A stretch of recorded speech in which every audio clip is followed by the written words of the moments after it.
expect any more.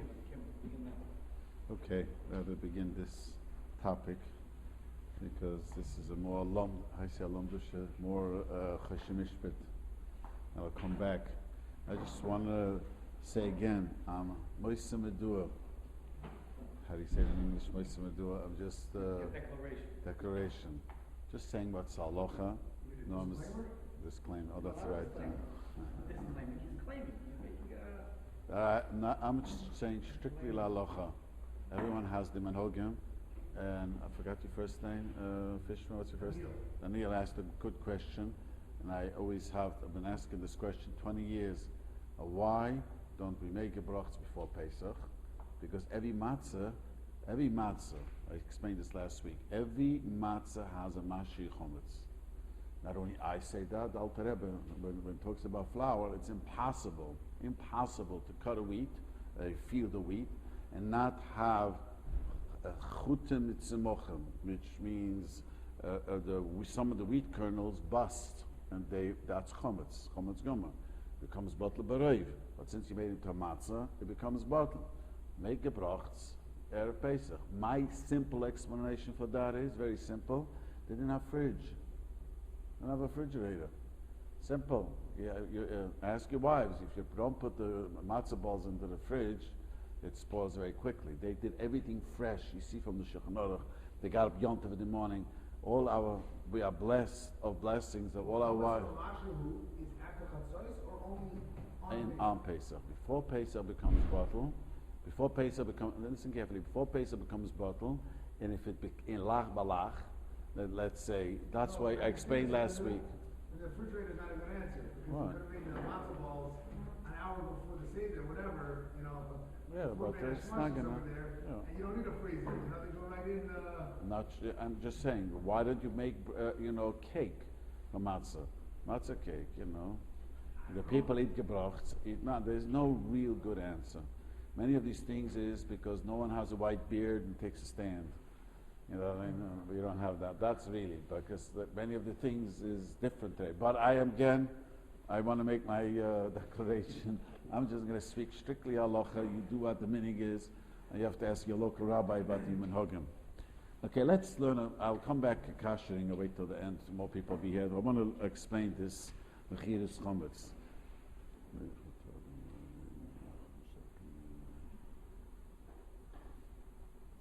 And I want to say that it's, for me, I would like to explain this, but again, this is a very famous Shulchan Aruch, which many of the Gedolim written about try to explain it.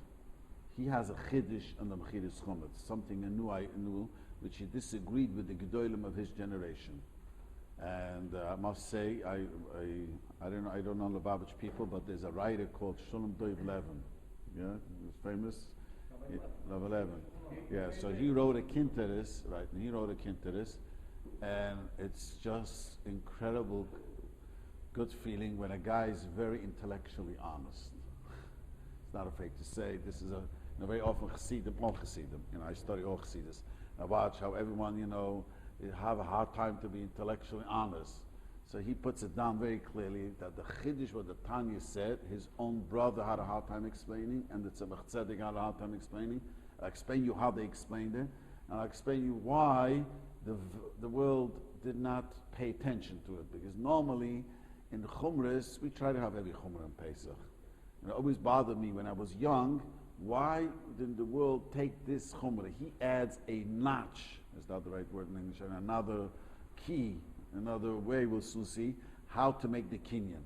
And I would like to explain it. But let's first start the beginning. It's very, very interesting what he says over here. He says,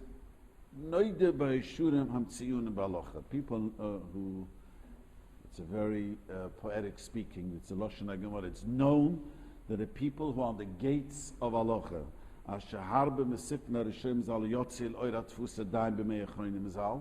when the Chronim wrote, they did not have many.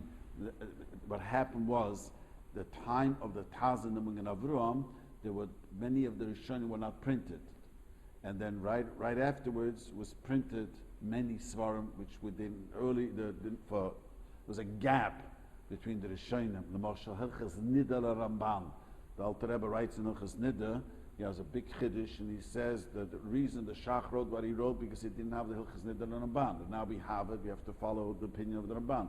Many such, there's known that these Svarim were not printed, he says.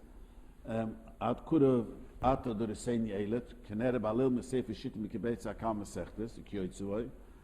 For the Vazoi Svade Nismach Luk Lamas Al Kiddush Nimsu Bechachleim. Don't rely on the coolest that you find Achleinim. Of the Iset Toire Chumetz, he says, and especially Chometz, which is very, very Chomer, which is Bal Yiru Bal Yimutza. Don't look for kulis. Now, the Alter Rebbe says a very, very interesting thing. Now, let's stop for a moment. Let me first say, we learned in Hilchas Shabbos recently, I could make hefker for Shabbos alone. Remember we learned this? I could have a behemoth and say, it's only hefker for Shabbos, and the second Motzei Shabbos comes, it's mine. Even more, if you remember the Shulchan Aruch says, I could make it hefker only while he's working. The second he stops working, it's mine. So no one could grab it. Okay? So we have a simple, our hefker, when we make bittul chomesh, should work great. We should make it hefker till after Pesach. That we know from the Poskim is unacceptable, based on the Yerushalma. You know, let me tell you a very, to make things interesting, I'll tell you a very interesting Pri Chodosh. The Pri Chodosh writes in a sefer that someone came to him. Today it's not such a chiddush when I tell it. The people tell me they saw this already. He wrote the name, and I think the entire olive base, on a chitter. A whole, how do you say it? A wheat kernel. I say kernel wheat. No. On the chitter, on the whole kernel. What do you say in English again? The kernel. The kernel, he wrote the whole olive base. The Pri Chodesh says when he saw it, he was like, wow. He looked, and saw the whole olive base on it. Someone told me there are people know how to do it on rice in Japan. Someone thought it's not such a chiddush. Anyway, the guy wrote. So the guy said to the Pri Chodesh, I don't want to lose this. This is a piece for the museum. I want to go to the woods, hide it, and make hefker, and after Pesach, take it back. Why should we call a kernel? It was only a kernel. Yeah, but kernel could be seven chometz. It was mitzamuchas, I think. So it was chometz. So I don't want to go into the arichas. The Pri Chodesh says that's not a good heter. That heter is not a good heter because based on a Yerushalma. Yerushalma says you cannot make it hefker and have a mind to take it back after Pesach. That's no good. You can't, and it's got to be. So we see by chometz, it's got to be totally hefker. We can't have our hefker, but we learn Hilchas Shabbos for Pesach itself. And just make it hefker then. I'm talking about Torah even. You can't, and if you make it, it's clear in the Rishalma. They bring down, with the way I understood the Rishalma, that if you did make it hefker just for afterwards, then it's not good. It's you find the Ovi by Mitzvah. Most Achroinim, I want to say again, someone called me up. The people listen to this. This is not a joke. I didn't have a chance to look up all the Achroinim now. I'm strictly speaking of memory from many years ago. As I remember, many Achroinim hold that this is a D'Rabbanan. The fact that you have to make a hefker to after many Achroinim, if I remember well, I mean the majority, is based on the Neshamas of the Rabbanan. That means really it's hefker, it's chal like we learn in Hilchas Shabbos. You can make hefker just for Pesach, and when I told it, that'll be sufficient. But with the Rabbanan, you can't do it. Now we'll see. The Shulchan Aruch didn't hold that way. He says, listen what he says. A person who thinks that's only with the Rabbana. Everyone is mavatel the chometz. It's only the Rabbana. Everyone makes bittul. Everyone said bittul is hefker. So it's not mine. What am I selling? It's not even mine. So really, many people ask me this. What are you selling, Rabbi? Didn't I make an hefker? What am I selling? That's a mistake. Why chometz hanimke ein michal bitter behefker? Ma'achar shedaitu levlachzer liska be'achar pesach kemevua b'tshivas harashba b'shem haYishalma. It's a Yishalma. It doesn't help. Now, what the Achronim are, I don't know the right word to say, astounded is the right word, excuse my English, I don't have good English, but they were very puzzled. Why is it a deraisa? You understand the problem? Why should it be a deraisa? You could say it's a derbanan. A deraisa? Yeah, no, well, you see the Rashba, it doesn't seem it's a deraisa. That's a question. If it's a derbanan, it's understand. Why should it be a deraisa? Deraisa meaning that even if you made it hefker, it was not hefker. Right, and why? The Yerushalmi said it's not good, but many people can learn the Yerushalmi meant it's not good in the Rabbanan. The Rabbanim. Most Achronim, as I remember, in the Rabbanim. And the Rav says, no, it's Menat Torah. The question is why? He doesn't bring down, he brings down Ma'anim HaKomis. I did not have time to look up the Tzemach Tzedek, but I'll tell you, a teretz, it could be the Tzemach Tzedek says it, and in Yiddish there's a saying, the memory is a ganav. You know what I mean? Sometimes you say something, and I have learned this many years ago. But one of there is, let me explain, and the law of Bal Yeroah and Bal Yemotza is you're not allowed to see chometz. Let me tell you interesting halacha. What happens under the refrigerator? You look under the refrigerator, you see a nice bagel hanging out under the refrigerator. Do you have to move the refrigerator? The Gemara says you don't have to. A bagel, tell it to your wife, she'll chalish. Tell it to the woman. Every year I go through this. I tell my wife, you don't have to move the fridge. Every year she doesn't listen to me.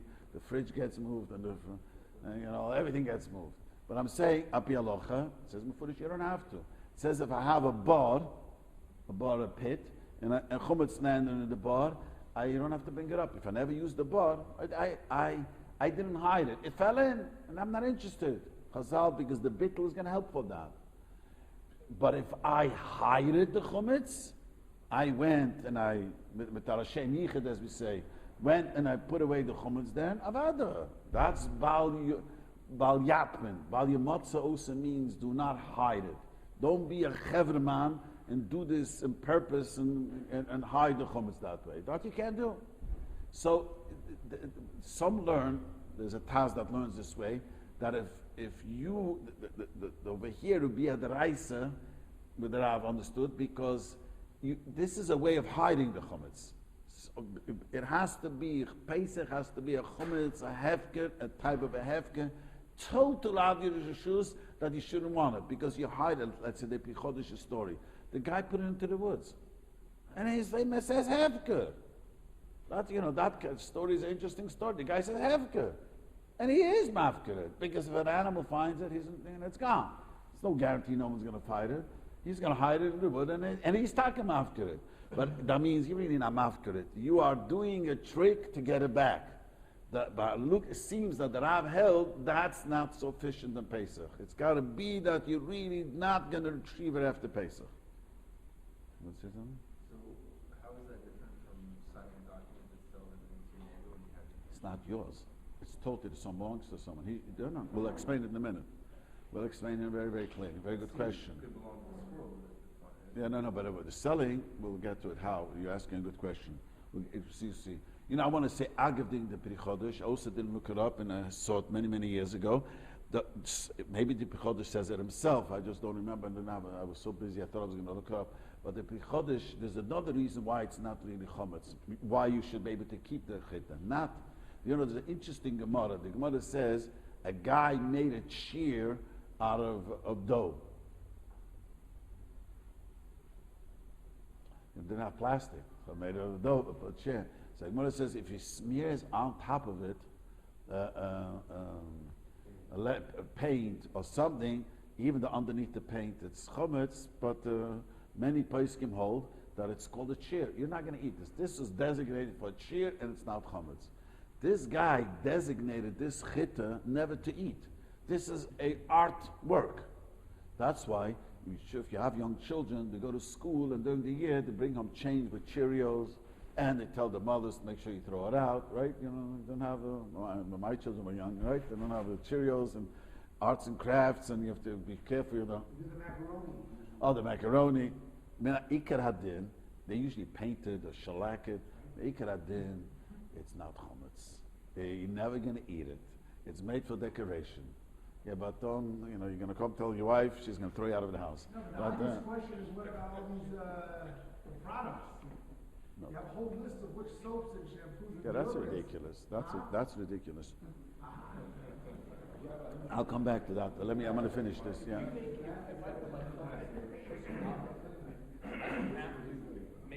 Make the Rabbim able to get. That's the Rav saying. The Rav is not saying. He says clearly, if you put in the Shisrab in a way that you're going to retrieve after Pesach, it's not good. I know, like, only about 25, 30, 35 years ago, they didn't have any credit seller to their middle nowhere. They used to take their cards and put it down. But it's no one's going to take it. No, but no. One more. They didn't have a mind to take it back. They didn't have a mind to take it back. If they had a mind to take it back, then it's not Chal. If you go later and it's still there, you can take it back. That's that's you could throw it into the garbage dump. You find it later. It's there. The garbage dump was going to take it. Yeah. So then I couldn't hide it, because then nobody really could take it. Right. It has to be. That's got it. Right. There has to be in Pesach the Rav held minat Torah. It's got to be in a way sent away that now I forgot your name. What? Right. So this is what he asked before. So why selling it is different? I'm sorry to interrupt that, but you were going on a hemshech about why you think the Alter Rebbe said that it's a mitzvah. Yeah. So the rice is over here because by Pesach, if you mafkir it, I'm asked to take it back. Like you hit it. It's like you hit it. The Taz says such a chiddush in a very complicated case by Mashkin. The Taz learns, but you make it Tanai and Chumetz, the Taz wants to learn, that is called hiding it. You know, if you do. So, I want to tell you, the Achronim ask, many Achronim add, on this Rav, there's a lot of Pilpunim. Why did he hold him? But let me tell you why there's a stira in the Rav. A stira means a contradiction. Let me tell you why. In Tov Mem Ches, where he talks about selling the chometz, you know, there's a machlokes harishonim. How does a kinyu work by a goy? That means I have to know when I sold him something. When I sell a car to a goy, is the money makes the transaction of the thing, or a meshicha? That's a machlokes in the Gemara, machlokes harishonim, machlokes Rambam, the Rashi, the Rabbi, a huge machlokes. So like at Chila, we try to make every kinyan in the book. But we have time, we'll get to it. We try to make many different types of kinyanim. So the Rav says, but if you only made one kinyan, it's very good. Why? Why if you made only one, even the weakest kinyan is good? He explains this way. Really, chometz is not yours, Pesach comes. I remember I explained this. Why is it not yours? Like I told you, a guy declared, I think Russia declared that the North Pole belongs to them. I say the moon belongs to me. I mean, it belongs to you, the North Pole. What are you going to do? You can't live there. Something you cannot have any benefit of it, well, what do you mean you're balabas over it? Isser Anua, it's not yours really. If I have something that's Osir Anua, it's not yours. I mean, yours means that I could play ball with it, I could eat it, I could chew it, I could do it. If it's Osir Anua, there's nothing you could do with it. It means my hands are tied, it's not mine. But the Gemara says, even though it's not yours, a Torah Osir, the Torah says it is yours, you better get rid of it. So Mamele, in any way you made a gili das that you don't want it, I sold it to a goy, even though I made the weakest way of transaction, we pass in a Tuf Mem Ches that it's okay. That why I maybe didn't become his. The fact is that you're making a declaration. I don't want it. The Torah says you should be mafker and make bittul. So if I sold it in such a weak way, that's another declaration saying before the time comes, I don't want it. I gave it away to the goy. So that's why there is no. This is based on Aran. The Ran explains it this way. The Ran explains it this way. The Ran says that the Choyde Ran is the kasha. Maybe I should say it. But the kasha is we need hefker in front of 3 people, and bittul everyone makes in the home. So he explains the same idea, because really not yours. With a simple way, by declaring I didn't want it, the Torah didn't make it yours. So over here, that's a famous question. If so, the Rav says over here, I was mafkaret, I don't want it for Pesach. You know, why, this should not become mine. Why all of a sudden you make a hefker for Pesach, it's not yours? That's the famous question that many have heard. But let me just... I don't hear this theory. Look, if I show that I don't want it with the weakest kinyan, it's not mine anymore. Yeah, here we're saying you made it hefker. Why is it not? It's a hefker. How could hefker be worse than that? That's the kasha which Achronim are trying to explain. And Didn't we learn somewhere that if you made it hefker, because it's really a good hefker, because you don't want to be over on an avera. I don't know, was that by Shabbos or whatever? Because the fact that you don't want to be over, that's the biggest proof that it's a real hefker. right. So here, theoretically, that would Should also work. Even more, even more. I have a kasha. So what you brought up, I have a kasha. I always ask Lambda Torah. I ask Lambda to people learn Chashmish, but always ask this kasha. Let's say you didn't make a bittul, right? You tell a from person, you found a cookie in the house, they're gonna chalosh. I say over a story. One time, a guy walked into shul, and he's walking. I sit in the shul. I sit facing the olam, and he's walking. Chassidish imam walks toward me, and he's white as a ghost. First day Yontav, I thought, child in the hospital, something terrible happened. Comes middle of davening, whispering, I found a cookie under the couch. I picked up the couch, and there was a cookie there. So I tell him, calm down. It's not your cookie. It's the shiksa's cookie. You sold it, didn't you sell it? It's not yours. So my question is, every person wants his chometz out of the house. Isn't that the biggest hefker? The biggest bittul? In Shulchan Aruch, we make all different. Guy forgot to make a bittul, didn't make a bittul.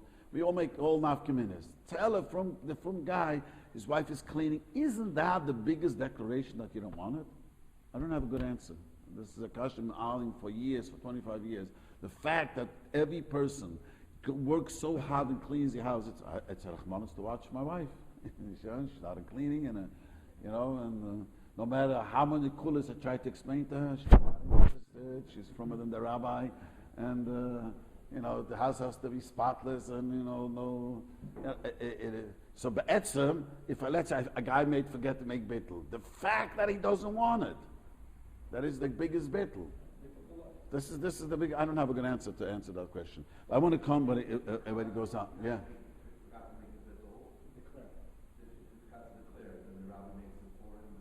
No, the rabbi cannot make a bittul as well. Bittul has to be done by yourself. Well, we say it at night and we say it by day too, right? Maybe because the bittul is temporary, only for a certain period of time. Let me just finish the line. Geen pusig remove dar kemoshe pri chodosh, like this Yerushalma. Rezoy se mechir eni kados, over bal yiro by mutzer, in kein yesh lahach me bezer. I think that's what it means. We should, we have to make it a kinyan to all opinions. Now, I want to, let me explain what the Rav came and he writes now a new Chiddush. Now, I want to say over Gemara to understand the Chiddush. The Rav said you should make a Ud of Kabbalah. Do you know what a Ud of Kabbalah is? Okay. A Ud of Kabbalah means that Orev is a cosigner. A Ud of Kabbalah, that means if I give the rabbi a loan and you're my guarantor, first I have to go to the rabbi and demand a loan. After I exercised all my ways of getting the loan doesn't pay, then I could go to the Orev. You can't, just the other day a guy says to me, like, the guy doesn't pay, I called the Orev to Din Torah. What did you do? I called him up. That's not enough. You've got to call the guy who took a loan to Din Torah. You have to call him up, and you have to first exercise all your power, and if he doesn't pay, then you go to Urev. Then there's a type of a Urev where I could go straight to the Kabbalah. I don't have to go to him. I could go straight either to the loiver or to the guarantor. A simple loan in the bank is not that way. First they go after you. They can't go after you, then they go after the guarantor. That's called a regular Urev. Urev Kabbalah means that I have a right to ignore the one who took the loan, straight go to the guarantor. So the Rav says that when we sell the chumetz, let's say I sold $100,000 worth of chumetz to the guy. Let's make something significant. Not, people come and sell me. I love when people come to the rabbi, I joke with them. You give me $100 bill to sell $20 of chametz. You know what I mean? But they do it out minig in case, and what do you have there? Well, we didn't want to throw out a bag of cookies. Yeah, I'm saying, most people say, no, the chametz gum is not mashka is not three chametz gum, it's. But I'm just going to explain. So what is it, with $100,000 worth of chametz you sell? So we say now, I sold the goy $100,000. Jimmy owes me now $100,000, right? I need $100,000. So we say I make a word of calm. The responsible for the $100,000 is not going to be the goy. Someone else is going to be. I cannot demand it from the goy. That means the goy could say, point the finger the other way. Why? Why do we need to make such an word of kabbalah? That the responsibility should not be from the goy, that he could point the finger, go to the Urav, and he's taking responsibility to pay you the money. Let me say over Gemara. That's why it's a little difficult to explain it, and he's honest. He's the 11, he's alone honest. He says that he writes in another kinteris I saw a few years ago, that he writes that when the Alter Rebbe gave this letter, I'm not familiar in the history when he wrote this letter, and he passed away right away about 2-3 years later, and they asked his brother to explain. The London of the Chassidus Chabad didn't understand why the man would have come. And after thinking about it, his name was Maril, what was his brother? And he wrote a tshuva. And then he writes that the Tzemach Tzedek also followed. We always see that Tzemach Tzedek was never afraid to argue with his grandfather. Never. There's a very famous tshuva in Hilchas Nida, I don't go into Arichas, where he argues vehemently with his grandfather. And I was curious in Chabad, and they tell me we accept the Tzemach Tzedek's pshat, not the Alter Rebbe. It came to Torah, there was no sipunam. I say no sipunam, no favoritism. It's my grandfather, he's a big Rebbe. He was fearless, the Tzemach Tzedek. So anyways, so he also writes, the only way to explain it is with the Gemara I'm going to explain. There's a Gemara in Mitzvah. The Gemara says like this. When a person sells something, there's two reasons you want to sell. I have a store, I want to sell, unload, I want to unload the schayda. Very often, we make incentive, come by, pay later, you hear advertisements. For the next 2 years, there's no interest, and I'm not desperate for the money. I'm more desperate to get rid of the thing. So the guy doesn't pay me right away. Now, the Gemara says, what happens if a guy is ayel v'nufik b'zizah? That's an expression, meaning he wants the money. I'm selling the item because I desperately need to make a cash flow, to get him the money, to have the cash flow. I need the money right now. And if the Gemara says, how do we see his ayel v'nufik? He come, no, where's the money? So that's a sign he didn't want to sell it because he wanted to just unload it. He is desperate for cash. He needs the cash flow. He needs it to pay all the bills. Then if you don't pay, it's bottle the mechira. That's a Gemara. So if it's ayel, but this is very important, not so much important here, but people buy an esrig. And very often, we all know the Moicher is Srs01. According to the Chabad, it's very chomer, because I'll explain soon, the Alter Rebbe held that the chometz is a problem, the most of our esrig. The esrig Srs01 is not interested to run after you. I once asked an esrig Srs01, Chabad esrig Srs01, non-Chabad, tell me, I was curious, how many check bounds by you last year? I had two different ones. One, he pulls out a pack this way. I said, wow, that means all these people went up Yaitza. If you don't pay and you bounces, you're not Yaitza, because he's not interested, even though he's selling. If you pay later, then you're saying you have to pay before He's not interested to run after everyone for the money. If he needs the money right away. And that's called, according to the Rab, we're going to soon see, that's called Osa Avenue, because he's not interested, he's not just one unload their again. If he knows he's going to have a problem paying, he doesn't want to sell it.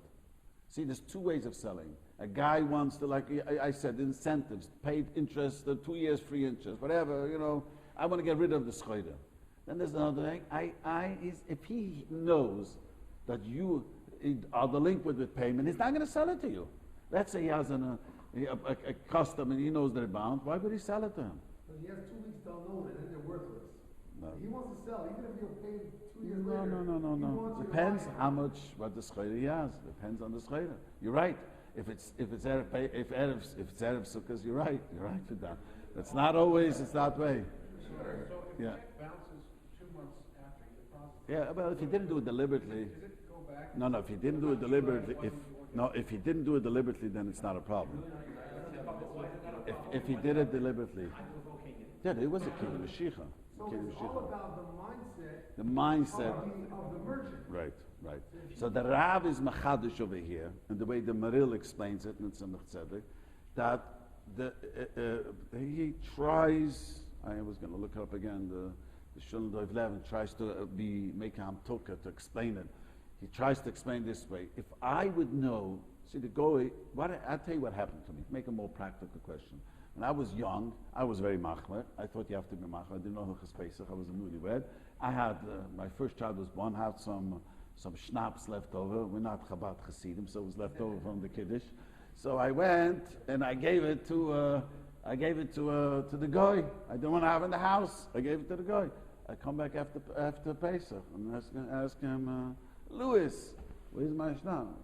He looks at me like I came from Mars. I drank it. What do you mean? Where is it? You know, a guy has schnapps in his house. He shouldn't drink it. What do you mean? How could that be?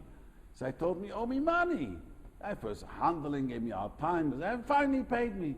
It was $70 worth. 20. My daughter is it's 30 years ago. 30 years ago. It was $70 worth of it. Till he got the money on his Yenis Kriyas Yamsuf. You know what I mean? Because, he thought it's free. I told him, I'm selling it to you. I explained him it's $70. He gave me $1. But, the temptation of a mashke was too much for him. And so I'm saying, if I would know that I'm not going to get the money, then I don't want to sell it. There's no honest sell. See, if it's your private chummahs, $10, $20, with your private sell, none of you care. Your chef Tauber, let him keep the money.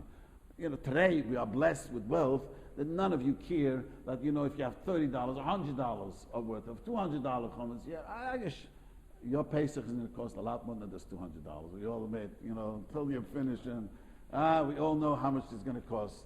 So maybe none of us make a big, but if you sell a store, a guy sells stock, and the guy is gonna take it, like my story with the schnapps, and he's gonna take it and run with it. I'm not gonna have the money. I never wanted to sell it to him. So the Rav held, the way the Maril explained, that is also called Ivan Ufigazit. That's a huge chiddush. It's also called Ivan Ufigazit. That's why you need a Urav Kabbalah, that I know he is not responsible for the money. That means when I say he's going to be responsible for the money, the meaning to say if he goes bankrupt and he drinks it, he's not, I could go to you. I'll get the money from you, not from him. It's insurance, exactly. It's like a bond. Like a bond, the same, That's it's what both the same. ensures that the sale is a... That I can, understand what it means? It makes the sale that I cannot, if I would have known, he would have drank the $100,000 worth. Let's be realistic. A store sells the chumetz, right? It's $100,000. It's an enormous amount. A guy came to me to sell one of his business. He has a machine. How do you put into a vending machine? So he tells me that I said it's chumetz, and he has no idea. But he has, and he calls his manager. He has Nevedis at Treifus. They sell Treifus sandwich. He had no idea. He bought the business. Asked him, how much did you pay for the business? First, how many? Then he finally was honest. I bought it for $120,000. I says, what? A vending business? Yeah, I'm making profit already, he tells me. You know what I mean? I didn't realize that this is such a going business. Such a... That's tricky. He explains to me, nothing is cash. Those vending machines are going during Pesach. So he's got to sell it, and you have to make a whole complicated sale. What happens to the money that gets made during? We spoke about it in Hilchos Shabbos. I don't want to go back now. We spoke about that, the money, and so we have to sell the chumetz. And he told me the schoire is an enormous amount. The inventory. The inventory is an enormous amount, right? And if you're going to say I sold it to him, and the guy comes, middle of Pesach, I want this, we have to let him take it, and he's going to, wasted. I'll just blow my stack. So it's like, that's also called Ivanu Figaziza. The Mechira is not a Mechira. So once I know, I cannot ask it from him. I can only ask it from another person. So the Mechira is a Mechira. It's like an insurance. So I'm not nervous. Someone else took the. That means I know now if he is a shikr and he's going to drink and he's going to waste it, there's nothing I could do. It's like saying, so if it gets, I lost, I lose out of it. So this is a big chiddush. This is also called Ivanu Figaziza. That's not the simple pshat. When you learn Choshen Mishpat, no one learns that way. We learn that Ivanu means very simple. A guy needs cash. He's got to raise cash, he's desperate for cash, that's called Ivanu Figaziza. But if a guy doesn't need cash, he wants to unload his chayre, that's not called. To say that a guy thinks that because according to the Rav, when the check bounces by the esrog, there's also a problem there. According to the Rav. It's also called Ivanu. You understand it would be Ivanu Figaziza, because, if I would have known you're such a schleppte crank, I wouldn't have sold it to you. Then it's not even chal. It's not even chal, you never have, wasn't your esrog ever. Right. So who in this case is the Arab problem? Another Yid. Be a Jew? No, I'm saying when I sell my clothes to a guy and I'm using the Rav, is the Rav the Arab problem? No. First of all, you don't sell the hummus to the. I don't know. No, you sell it to the guy. Huh? You sell it. The Rav is your shliach to sell it to the guy. Right. So I sell it to the guy, and normally you get an outsider. I think that Nisach Harav is also the most place. Well, I get an outsider. He should be a shliach kabbalah. That means he's going to be the Urav Kabbalah to guarantee that in case the guy doesn't pay, that the sale is a sale. I can get the money from him. It's like, in other words, saying in the declaration, saying if he doesn't pay, the sale is anyways a sale. So the reality is, it's very important that the people know that there's that Arab problem. I don't know that I ever knew that in all the years that I sold my comments, that there actually was someone else guaranteeing it on behalf of the That's the Alpha Understand Mechira. Now, 1 second. Do you? That's a good question. No, Do it. 1 I second. have to have that. One If I don't second. know about it, then the whole issue of that. No. Because No. The fact is that No. you will get paid right away by the Kabbalah. You don't have to know. You'll be happy. You don't have to. You're guaranteed. You're guaranteed. You don't have to know.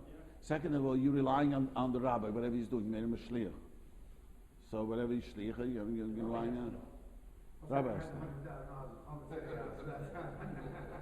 had $100 But listen, does all Rabbanim do this when they sell clothes? They have Only the Babish. And I was saying we began, when I was young, I was wondering, because in Hilchas Pesach, we follow every chumrah.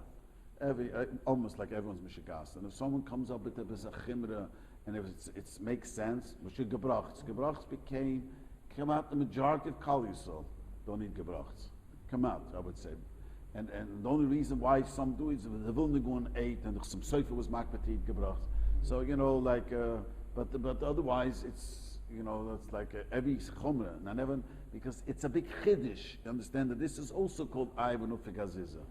And he writes, the Lom and his Kinteris, this Rabbi Levine writes that he looks at his common history non Chabad, that the Lom the Torah didn't understand, and they wrote a letter to explain it, and he explained it, and then the Tzemach Tzedek reinstated. He said he was mechazik. He also followed, reinforced that. So just to explain, it comes from the concept that the Alter Rebbe holds that if I don't have intent to sell, it's a daraisa. Right. It comes from that. Very well said.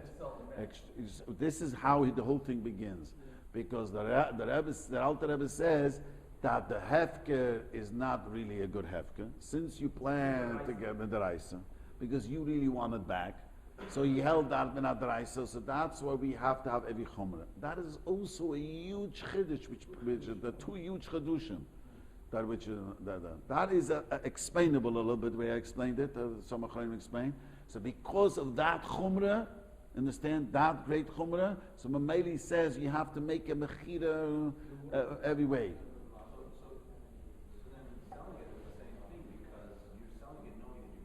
Okay, that's what he was asking. Now let me explain this. There's a huge difference. Hefker, I have to be a shtickle of a lamdan over here. This is a ksos with the nesivas. There's a question. When I make something hefker, when I sell something to you before it was mine, then it became yours. when hefker, is there such a concept, it belongs to no one, and that no one is an entity? I could give this cup to you, I could give the cup to hefker. Well, hefker doesn't mean that. Hefker doesn't mean there's an entity of hefker. Hefker means is like, no one owns it right now. It's not owned by anyone. Or it's even less than that. But you have to say that hefker is less. Why? The London explained. Because how does it work? I'm afker for Shabbos and it becomes automatically mine. If there's a piece of hefker lying on the street, someone lost something, he was miyash, it's hefker. And I look at it, was I koina? I want to grab it. The Mishnah Mefareshes Bumatzia says, the guy who picks it up is koina. You could scream to tomorrow that you saw it first. Children always say, I saw it first. Young children. Of course, nothing to see. You have to pick it up. So how does it become mine? I made it hefker for Shabbos, and Motzei Shabbos becomes mine. If hefker came out of my entity, became into a new entity, I cannot sell you something. I sold you something. Then 5 minutes later, he said, you know what? I bought it. It's yours back. It doesn't become mine back. Not because we made a condition. Once it became yours, and we both say, you know what? Give it back to me. He said, I'm giving it back to you. Both scream to tomorrow, and everyone hears. It's not mine. I have to make a new kinyan. It is yours right now. In order to change Balaam. So hefker, we have to say, is a whole different concept. It's not totally released. So that I've held for Gaba Pesach, since you have a mind to get it back, you're somehow connected to it. And Mamela is not good enough. You understand? That's what you have to explain. But when I sell something to the goy, it's totally his. It is 100% his. Are you giving another explanation on the whole hefker as to why you hold it to Daraisa? No. Yeah, it's the same way. It's the same. It's another right. It's another knach. Right. Right. It's another knach how to explain it. Right. There's another.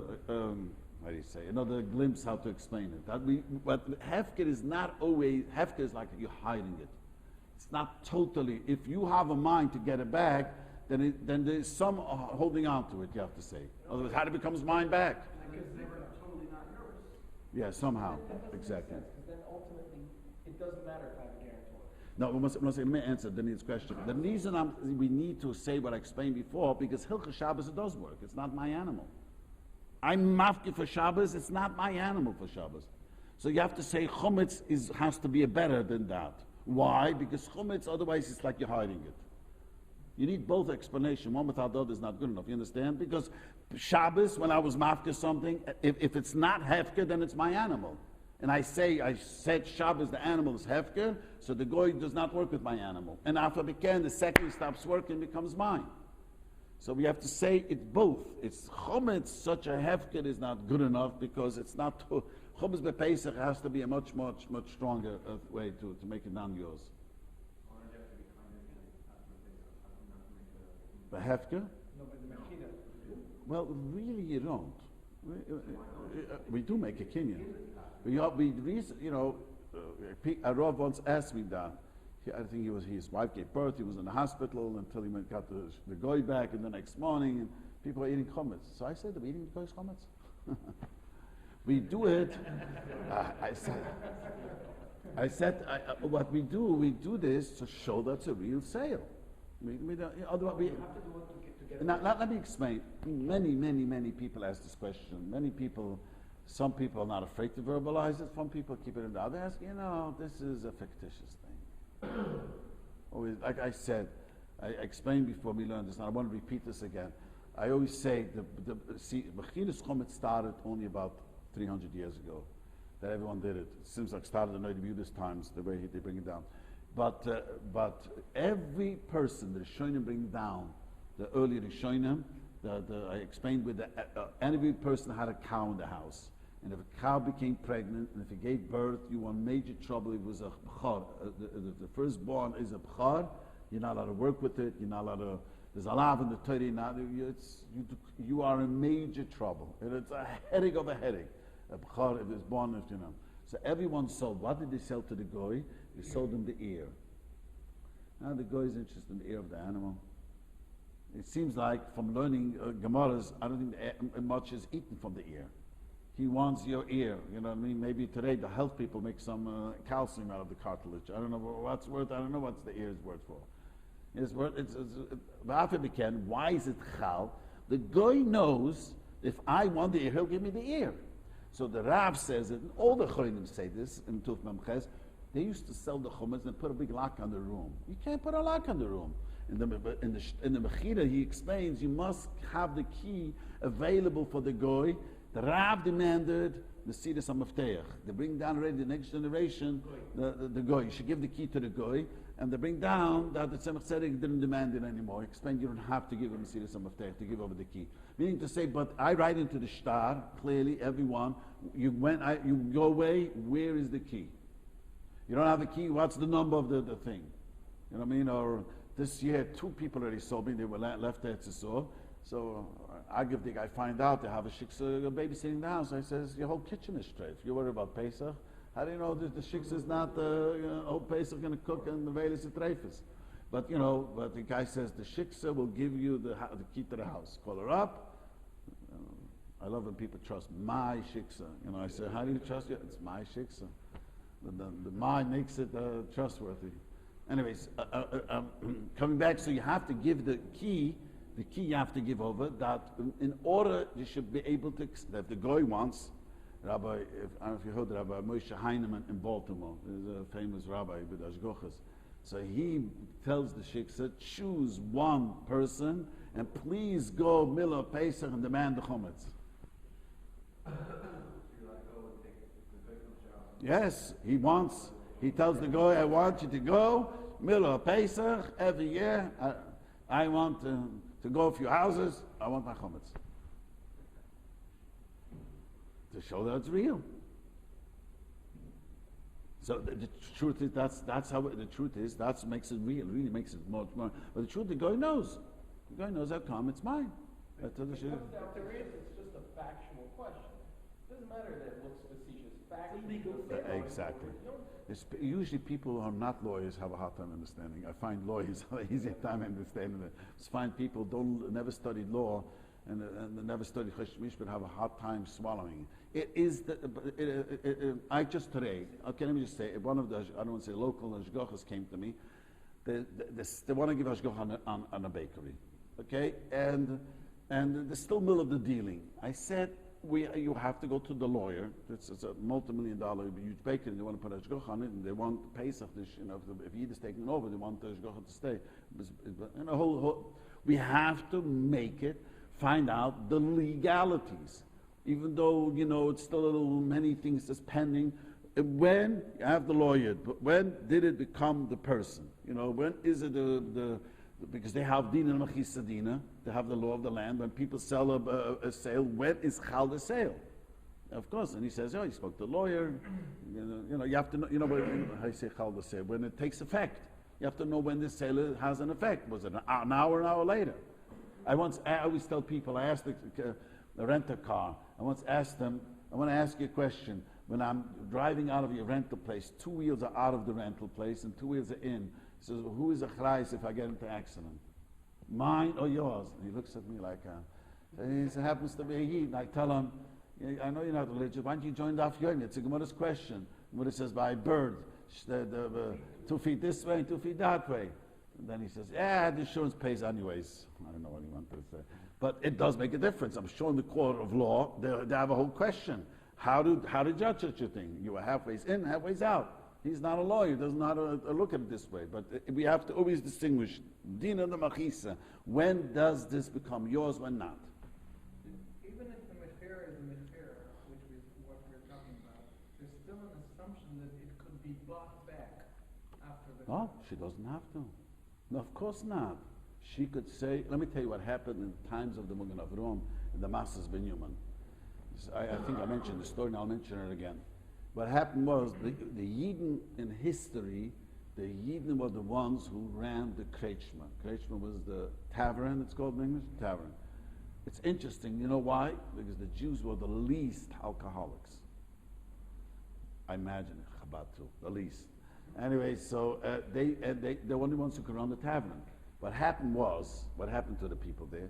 So there was a mishumid every time there was and he would go to all the thing in the neighborhood, and we'd go over and he says, the guy sold it to you, Motzah Pesach, I'm buying it for you. I'm offering you more money. Came Motzah Pesach, he wouldn't sell it back. This mishumid bought from, and now he had not monopoly. How does it called? He buys. He controls the market. Cartel. So he controls the whole market now. You can't call up San Diego. I need another truckload, a trailer load of booze. Finished. They have to make booze alone. So there was a big tumult, and all the person said, if you don't honor it, then the whole thing is a joke. You must honor it. They also had this, he's a meshumad. Who cares what he is? He's a meshumad, not meshumad. It has to be, he holds it. Yes, he owes me the money. I could take him to court. I'll demand the money from him. But that's the risk of... How do you evaluate business? I mean, practically, if a person owns 50 nursing homes, and no, I was saying the nursing homes too because of Shabbos and Busab Challah. That's not a problem. I mean, if somebody's a Raman, they really want to do it, they go buy 50 nursing homes, he's out of business. Yeah, I mean, I sell 100, I probably sell over 100 nursing homes to the Shiksa. Okay. But she owes an enormous amount of money. But how do you value it? Do you value the guy, people know how much it's worth. The guy knows how much he bought it. Worth $1 million, but I wouldn't sell unless it was $3 million. No, they sell it. No, I tell them you have to sell it in the market value. How much did you buy it? How much are you willing to sell it now? It has to be. I just had a guy he thought about it. How much is the market value? They know. In the business, they know how much they work, each bet how much is worth. There's a formula. Nursing homes is the easiest thing. When a guy sells me the vending machines today, he didn't know how much it's worth. He was thinking he paid so much, and how much is it really worth now? He had a hard time, and he's... He shouldn't overvaluate, because then then we have this problem of the Rav, because the guy finds out you maybe never wanted to buy it, so make it to us. It's like a Inua. So tell him. So you say you take it. We write into it in case it's, but there's ways to avoid that. I'll maybe go next time. But we always try to give the fair market value. But in that case, if you have a very good business, even though that's a fair market value. Saying if you have a fair market value, there's a possibility that someone can walk in and 100%. You have to give me the money. That's the whole idea. Sure. I used to tell her. Now let me tell you. No, she doesn't have the money to put down. I'm running it for you. Oh yes, no problem. No problem. But no problem. She could pay the money. There's no problem. I always used to tell her, you win the lottery, you're the wealthiest person. She really always used to say, I'll take all the nursing homes. She knows this. She knows Hancock Park. You know that 90% of the nursing homes are the owners on Hancock Park. There's a reason for it. And she works in the shoe. She knows the wealth that it's on. But let me explain. So it really, I always tell, and she said that. Now she tells me differently. I take the lottery ticket and I run. But that has to be, that's real, that she's willing, if she's willing to get the money, it's hers really, she owes me the money now. I mean, there might be a fair market value, but I might not want to sell. Then cannot, then it's not chal. You have to be, but anyways, as a lawyer, you sign it, there's no taritzim anymore. You want, scream, if you sign, nothing helps. You sign. So it's chal doesn't make a difference. Right. But we write into it. Let me explain how this works. Let me quickly explain. I have a guy in my shul who passed away recently. He was the president. He owned a necktie factory. And he wanted to sell it. None of his children wanted to buy it. It's always that way. The next generation don't want to do it. It was a very good business. So he sold it to one of his foremen. This foreman couldn't come up with the money, so he had an outstanding, a few $1 million mortgage he owed him. So he made a deal with him. I'm going to run for the first 2 years the company. I have the rights to call shots. I'm going to come in every day because I want to make sure you're running the business well. There's a mortgage. You owe me a few $1 million on it. So, they had a whole document, a legal document I was reading, how the first 2 years he has a right, and then he gives over, and if he's happy, and he has a right to renege if he sees you're not, because why? Because if he runs the business into the it's worth, he doesn't get his money back. So, but right now, the guy owed him money, so the first beginning, he was mamish running the business. He was teaching him every day. And he would really... Would that be a customer care Avada, it's a kosher mechira. Why don't we set it up like that? That's exactly how it's set up, all the nursing homes. The nursing home set up, it's really hers. What, you owe me the money, we'll run it for you. So I don't run it. You, Ploini, Jimmy, Jane are the owner, and I am running the business for you. Now I'm the foreman, so all the work is not working for me, they're working for you. But if it turns out that she's not running it properly, he can get it back. Yeah, but it says clearly, then I become mine. I repossess it, it's chal now, not lemafreya. You understand what he's asking? He says it's not I said I'm afraid backwards. It's not retroactive. It's chal now. Now that if it doesn't run it, I take effect on it now. So let's say, God forbid, somebody owns a business that they sell, and there's a liability lawsuit. Something happens that there's a liability. That's part of the business. That's every business have lawsuits. Who gets sued? The business. Gets sued? The business. You never sue the owner. The business gets sued. Ask the lawyers. The owners never, the people, my neighbor, never lost money. They had hundreds of lawsuits in the nursing homes. Baruch Hashem. It's just another headache, you know. They have to deal with the insurance company. And that doesn't matter. We live in America today. We don't live in that. Actually, the insurance company gets sued, not Yeah, not even them. That's part of the business. You pay who knows how much insurance for workers' comp and other insurance, who knows what. That's part of the business running. Every business. I don't know which business you have. There's liability. It's not personal. It's just the company. I'm saying if it's sold, if it's Yeah, but it's part of the running the business. You have insurance. but the boy who owns it doesn't get, she owns it. She's not getting. Yeah, but of course not. He also doesn't get sued. None of these people who own nursing homes get sued personally. It's clear you can't go after them personally.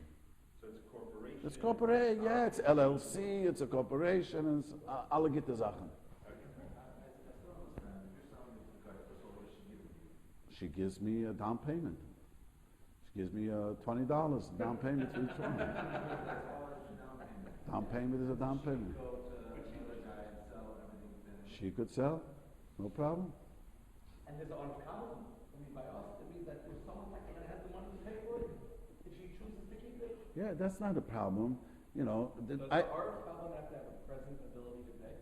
no. But the Arab common that he uses has more money than the shit. Yeah, but it doesn't make a difference. You don't need. But it's a good question. It's a fair question, because when all we need to do of Kabbalah is that I should not. If I sold the chumetz, the $100,000 chumetz to the goy, we don't want that. I should have said, if I would have known that he's not going to pay me, and never would have sold this, it never was sold. I know that it doesn't make. He insurance. Insurance policy is the insurance won't pay. Yeah.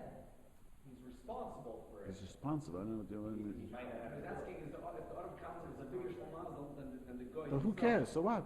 But I know now, it's like I made how do you say, a Mercedes Medur. I made a declaration. If the goy is a shlamazel, it's anyway sold.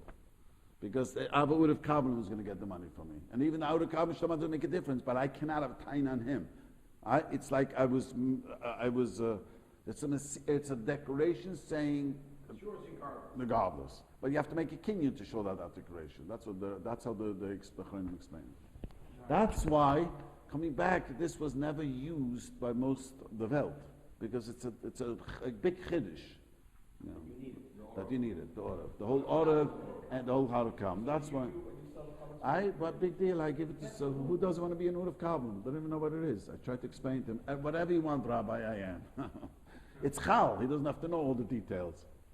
So I have a lot of Rabbi which sell me the homes. A lot of Rabbi. I tell them, don't worry, you're going to have a Ur of Kabbalah. So he doesn't have to cover anything. But something does happen. Let's say something does happen, and you come to him.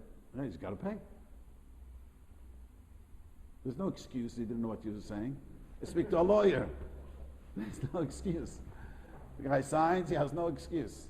So one of the years called is only start. It's only in America now. When the first time I heard for closing the houses, I didn't know what I signed. What a ridiculous thing this is.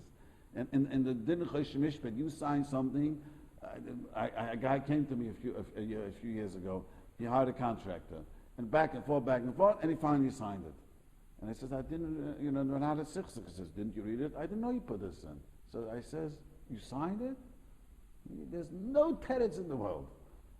That's it. The guy was from, the contractor was also from, the builder was from. says, you signed it, and the clear in Shulchan Aruch, you signed it. It's okay, that you makabel, you know. So when I bought the house, my English is terrible.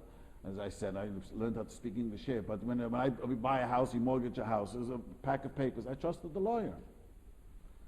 That's why I go to the doctor, also trust the doctor. So I have to trust the lawyer to say, I'm not signing my life away. Why did the service start 300 years ago? What was before 14 years ago? No one sold chametz. Most people didn't sell the chametz. Most people burned it, threw it away.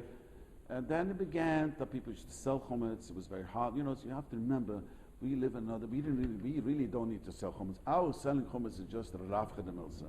There was no place to get food. You lived in the ghettos. You know, we take things so for granted. Matzah Pesach, everyone buys a pizza. Let's say the pizza shop will not be. You could run out and get flour from Ralph's. And we don't have a problem. We live in such a different. Okay, I want to. One more question. You get the example of the craftsman, right? But still, most of the Mechira comments is the person you're selling to is not shchiach that he will, that shiksa will actually sell what you keep it, not sell, keep it. What did you say this? That's shchir the what? Okay, the example that the Meshuma, right? It's the difference between because we're confusing intent. When you're mocked here, intent matters. When you sell, it's the fact of what occurred. It's not your intent. It doesn't matter. You actually signed the document. You sold it. No matter that I want it back. But when you're mocked here because it's a personal thing, you have to have intent. I think that's the point. You understand what he's saying? Yeah. But you're mafkir since it's not a 10. There's two owners. There's me and you. By Hefker, there's no second owner. There's no second owner. The proof to this is because I could get it back after Shabbos. I don't have to make a new kinyan. If I gave something away to him, and we both regret it a second later, so what? We regret it. It never will become mine and not his unless we make a new kinyan. Hefker, I could make a. You're selling it to someone that is. Probably will sell it back to you. It's Probably perfectly will sell okay. it back to you. That's perfectly Right? okay. It's not shchiach that they will not sell it to you. That's okay. So what? But it really belongs to the goy. It is totally the goy. I take your point. Yeah. On the condition that you sell them back and the Gemara says, Not so simple. Not for chametz. We pass Matuna Maslahazir is just that's where the Taz is Machadish. The Taz is Machadish. Matuna Maslahazir Pesach is not Chal. Why not? Because he holds that you are matman. That's the Chiddush I want to compare. It reminded me now. Why we have a klal Matuna Maslahazir Shma Matuna. You know what that means? I can, esrig is a matuna. You know what esrig? You know what matuna means? I can give a gift to you. It's yours, but condition give it back to me. So it becomes your esrig. It becomes your. I could mekadosh a lady meikar adin. Meikar adin. The one that says I'm Thomas Lahazir. You take a ring. I'm going to come in the kedushin is chal. It's a gemara in the meikar adin. So the rebbeinu masak, but meikar adin kedushin is chal. So why bechumetz bepesach is not? It says befurish bechumetz is not. So the Taz learns, and I think that I didn't look it up this year, but I think he also says the reason it's like you're hiding the chometz. When you make a betumas lach, it's like the hefkid, like the Rav says over here. That's the same concept. I just want to go back. Last week I was talked about kashering, and I want to again I didn't have time to finish all the kashering, so I thought more people would come because some of those people were asking the question. So let me explain again about the ovens. Everyone asked this. A few people called me already. They heard about this sheet. Let me just clearly explain. I'm going to say again, I'm not saying minhugim. Everyone should do their minig. But if you have a self-cleaning oven, it's perfectly okay.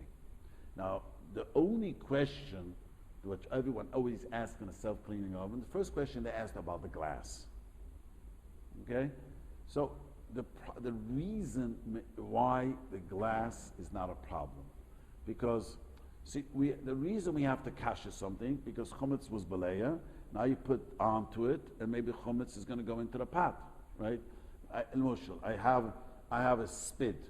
I put chometz on the spit. Now I'm going to put on Pesach. I put on the same spit. I'm going to put on a chicken to roast, so the chometz that's engraved in the spit is going to come on into the chicken. I am not putting raw food on the winter glass. So maybe during the year, chometz splashed on it. So you're worried, so what is splashed on? Let me explain where, this is what I ended last week. The Gemara says, how do you kasher an oven? Now you have to remember the good old days ovens, you saw the pictures, how it goes. It's you remember the oven upstairs?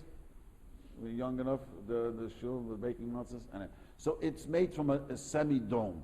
It's made from bricks. Bricks hold heat very, very, very long. Days later, you hold the brick in the heat. Bricks hold heat very much into it. So how do you kasher, the Shulchan Aruch says? You fill up coals on the ground of the oven. So the Magen says, very nice, but what happened to the walls and the roof? So the Magen says, Kabbaloi kach poltoi. I didn't put chometz onto the walls on top, but I read the heat rose, the steam rose. So I fill up with coals, that's good enough. So if you're worried about the steam that went up, the steam, I put on the coal, put on the heat, Kabbalah kach poltoi. It came in and came out. Your question is, people always ask, but on the glass, we Ashkenazim, not like the Sfardim, we Ashkenazim, Lubavitch Sfardi asked me this year, you know, he doesn't know which Menhugim is, you know. Lubavitch, I don't know if Chassidus has anything to do with Halacha. And I mean, he wanted to know because he grew up that they don't even kasher glass. He told me yeah, it's not the law, right? You guys use glass. You guys became Ashkenazim already. But the Mechaber says that the glass is not Belaya. I heard that some Sfardim kasher it. But we don't even kasher. We hold it's can't kasher. So, but you know, if you're worried about it, you can't kasher and you use it, or you can't kasher and you can't use it. That's what you can. No. We hold. Is it the Sfardim holds you can't kasher? No. The Sfardim holds. Mechaber says you don't even need to kasher it. You don't need to kasher. You can use it. The guy told me, two Sfardim told me recently, that they always had, he grew up always having glass dishes because they used it for Pesach. They never had china. He grew up having, true? They had, you know, right, they always had glass because they reuse it for Pesach, nothing wrong. And then, what do you say? So, yeah, it's not Belaya. It's not Belaya. But anyways, so do you worry about the glass? So what happens is if you put food on the glass, you're right. You no one puts food on the glass. You know what I mean? What are you worried about? It can happen in the tray can fall. You can put it there and then you put it in the It goes through the metal. It goes through the metal. Well, also doesn't go through the middle of a tray. That is a big chumrah. So if you want to be machmeh, cover the window. That's a chumrah. Now on the what's the name? On the racks. Now how's it called? The racks. So you're saying that the spray goes onto the glass, so maybe it's not, you're not putting food on it. Spray is going on it. When you self-clean it, that spray is not coming exactly. out. You're saying that sometimes. No, but I'm just saying.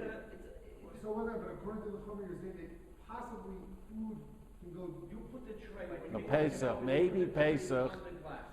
And if you do that again on Pesach. Maybe Pesach, Mrs. Fishman is going to take out the thing and put it on the glass. She'll take out a tray and put it. Yes.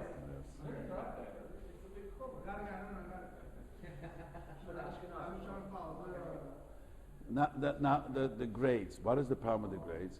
So the Rav Poskim home. I remind myself afterwards what Rabbi Reichik told me many years ago.